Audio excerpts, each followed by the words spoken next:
In a quiet farming community in scenic Fresno, California, a dangerous cult that was hiding in plain sight was suddenly in the middle of a child custody battle that ended in a tragedy. Today, we will investigate how this happened and what we can do to protect our community in the future.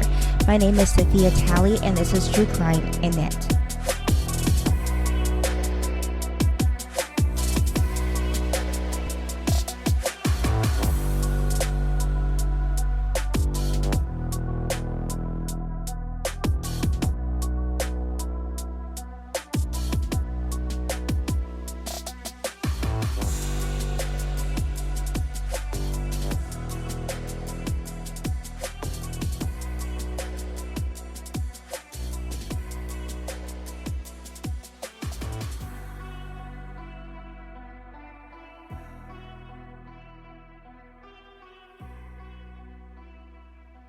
Marcus Wesson was born in Kansas on August 22, 1946. He was the oldest child of Benjamin and Carrie Wesson.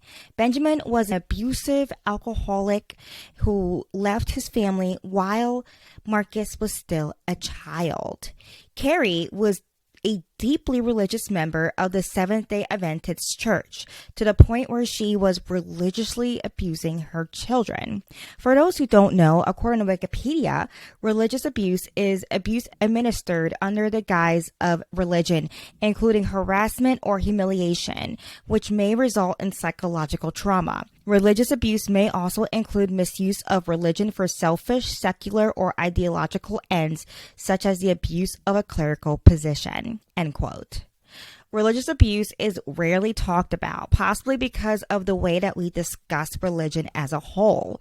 Religion is a deeply personal and sometimes private experience. And oftentimes when a child says, this is just an example, I can't eat this because of religious reasons, we don't question it because of wanting to practice religious freedom.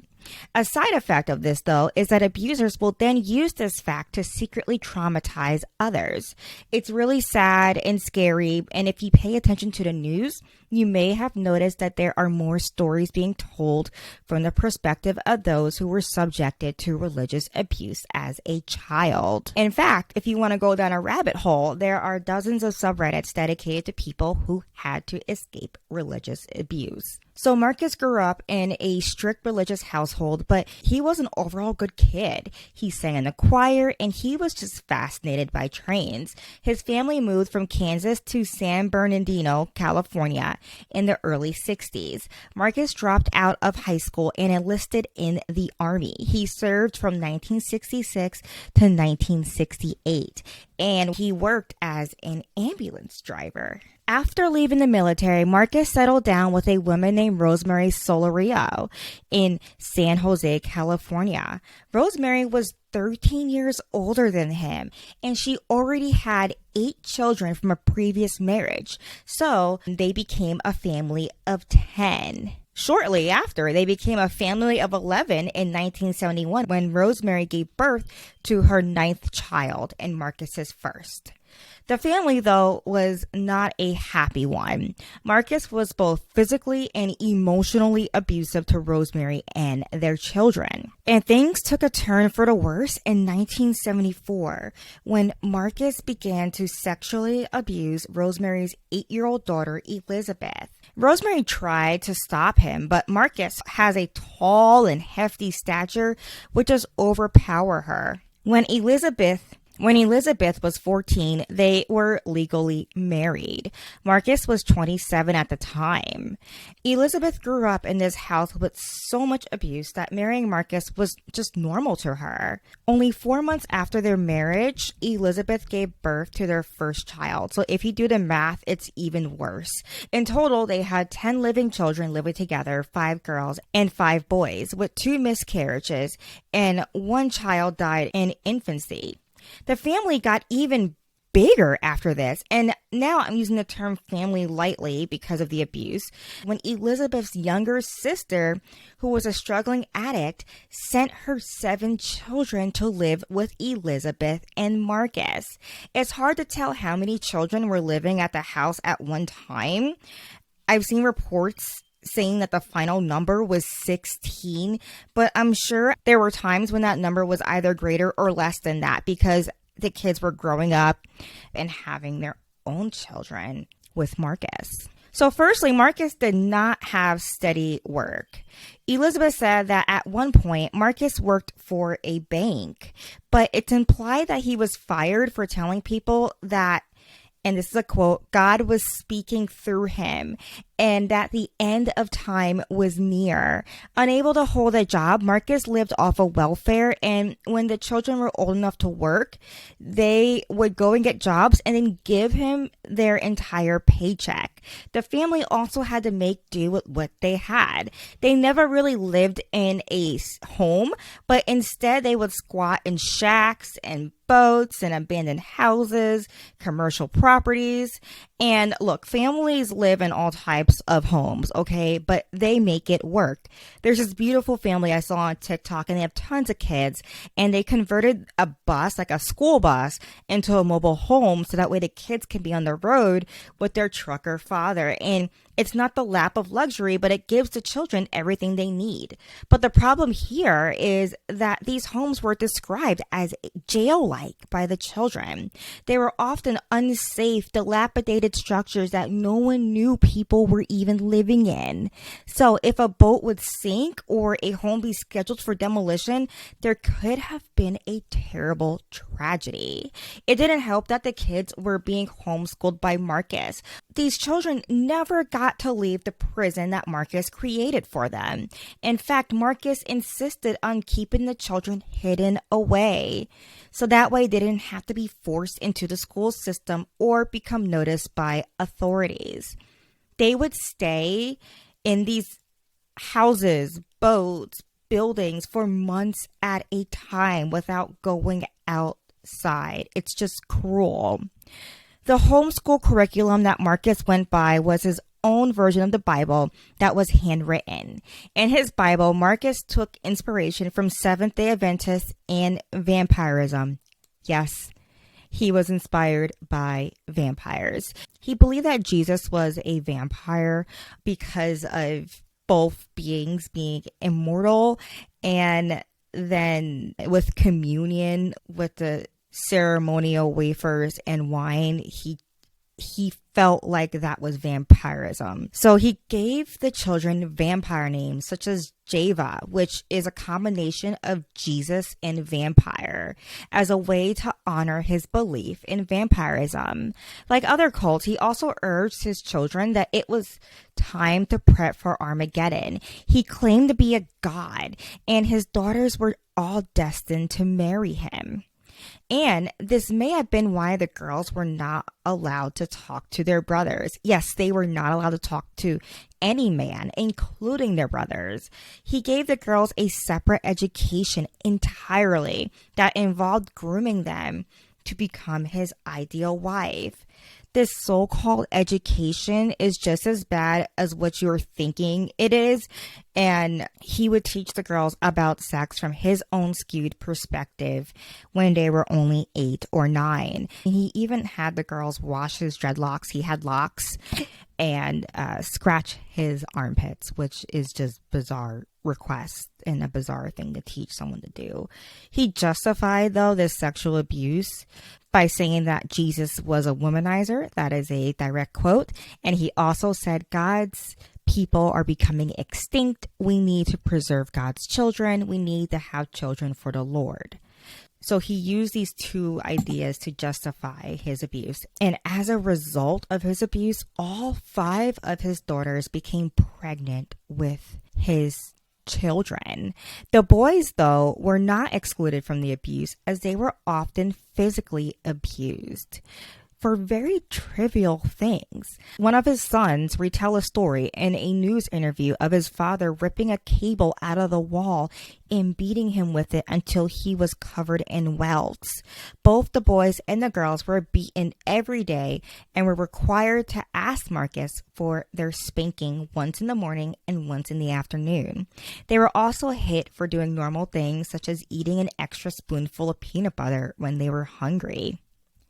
When the Wacko Massacre unfolded in 1993, which for those of you like me who were too young to remember this was a law enforcement led siege on a building in Waco, Texas that housed 91 members of a Branch Davidson inspired cult. The siege resulted in 82 deaths. Marcus looked up to David Koresh, who ran the cult, despite the fact that Koresh's leadership led to most of his followers dying. Marcus believed that the family was better off dead if they were ever to be in a situation similar to what happened in Waco, Texas. He had the children watch the siege as it unfolded on the news and would use it as a way to justify their living conditions. He would say he was right and that this is why they are prepping for Armageddon. And he also said that if this were to happen to them, they would be better off dead versus alive, just like the victims of Waco. The family lived like this for 30 years. Yes, you heard me. 30 years. As the children entered adulthood, they were allowed to take jobs, mostly at fast food restaurants. But as mentioned previously, they gave their entire income to Marcus. Sometime in the early 2000s, the family began to split. Marcus's nieces, Ruby and Sophina, had enough, and they both ran away together. Unfortunately, they had to leave their kids behind with Marcus. They both had 7-year-olds. Ruby had a daughter named Aviv, and Sophina's son was named Jonathan. Ruby actually settled down and had another child with a man that she met at work. Though both women were able to escape and try to restart their lives, they were desperately missing their children. And now it's time for an intermission.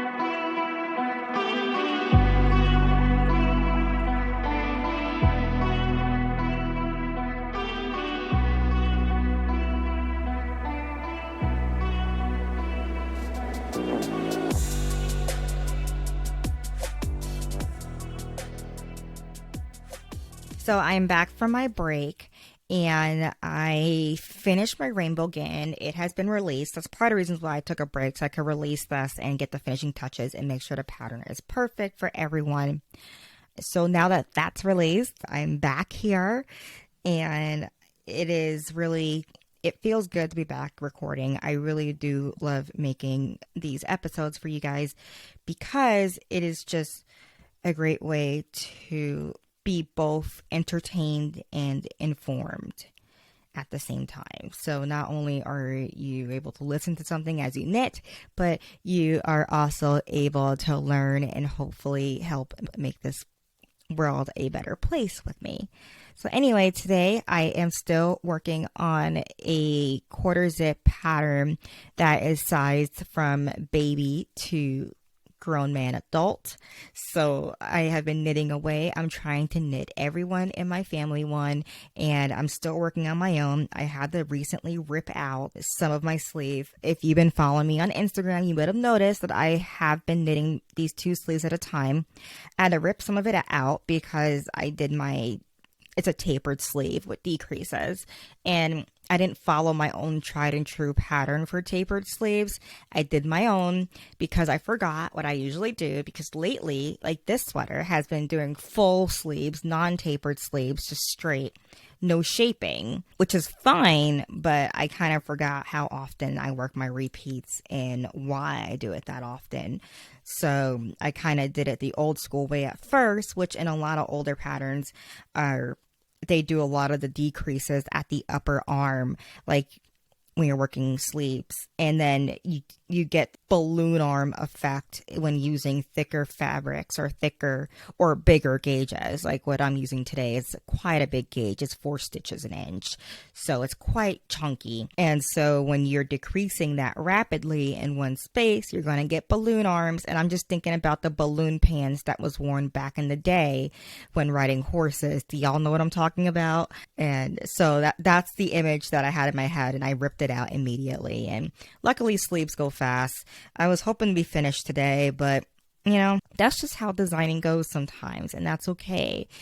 For anyone who ever wants to design, just know there will be times where you will rip it out and you will live. It will be okay, I promise. But yes, this will be my first sweater that I am knitting for my husband, and I'm worried about talking more about this because it's supposed to be a Christmas surprise, and he's in the next room with my son, so he's probably hearing me blabbing this, or maybe he has his headphones in and is listening to TikToks, hopefully.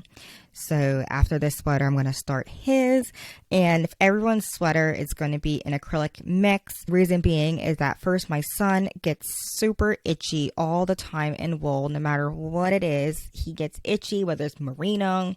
Superwash merino tends to be the best for him, especially with layers, but if he just gets itchy, and so does my husband, and so do I. Like, this has a little bit of wool in the collar, and I'm already a little bit like itchy from it just because my skin's extremely sensitive.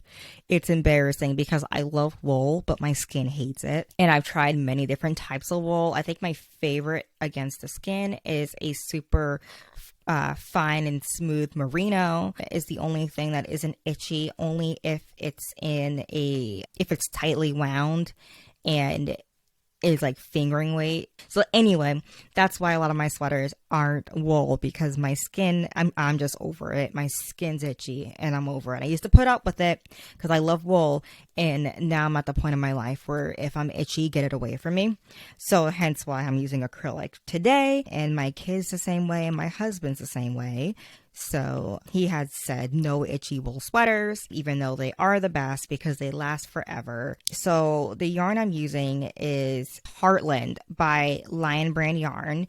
And the reason why I use this is because I've used this before for a sweater and it looked amazing. I used it for color work and you cannot tell. Like, you really cannot tell that this yarn, like in photos, you can't tell that it's not wool. And it washed extremely well. I threw it in the washer and dryer in a lingerie bag, a sensitive clothes bag, just to be sure that it would survive the washer and dryer.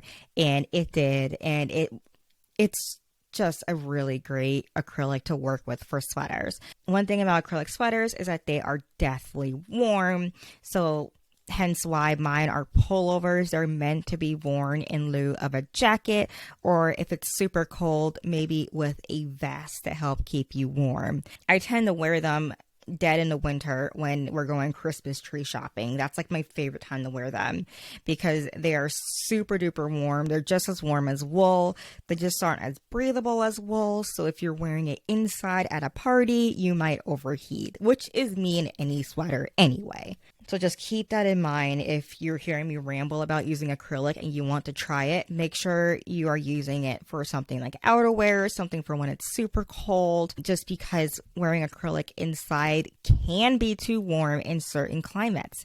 I used to wear it a lot inside when I was in school. I used to go to school in Rochester, New York to get my master's. And it would be so cold in those classrooms in New York. Like, in general, it was so cold that I can live in my acrylic sweaters and be perfectly fine. Because by the time the class is over, about 2 hours later, you're still not warm from the trek from your car to the class. So that's when I really started wearing acrylic sweaters, because it was so cold there and I couldn't afford wool. And my skin was super sensitive because it was so cold. My skin felt like it was going to flake off.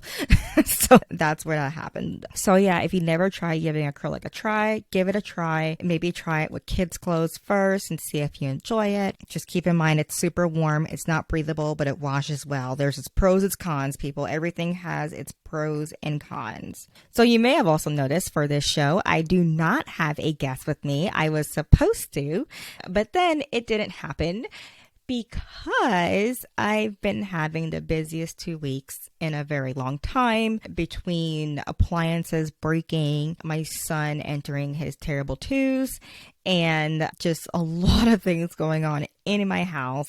The guest is coming next week for sure. It's scheduled and ready to go as I speak, so we are good to go for my guest. I'm just a little bummed because I wrote this episode in hopes of having a guest with me, which is why I picked a subject that was a little bit different from what I usually pick. So next week I should have guests, and hopefully guests for every episode. I dropped a stitch, so now it's time to get back to our story.